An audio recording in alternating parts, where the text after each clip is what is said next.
Welcome to dad's double trouble. இன்னைக்கு நம்ம என்ன செய்ய போறோம்னா எக் பஃப். ஓகே,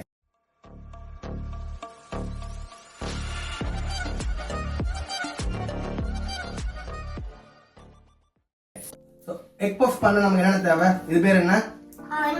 இது பேரு இது பேரு பஃப் பேஸ்ட்ரி.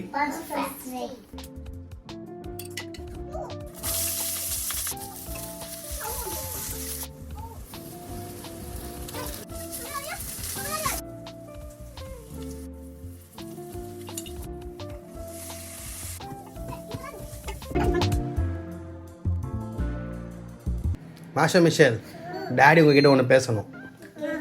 எக் பஃப் கெட்டு போயிடுச்சு. சரி, நான் செவனே தானா போய்க்கிருந்தேன். யாரு வம்பு தும்புக்காச்சும் போனனா? கெட்டு போயிடுச்சு, தீஞ்சிடுச்சு, ஒழுங்காவே வரல. உண்மையாக தான் சொல்கிறேன், நல்லாவே இல்லை.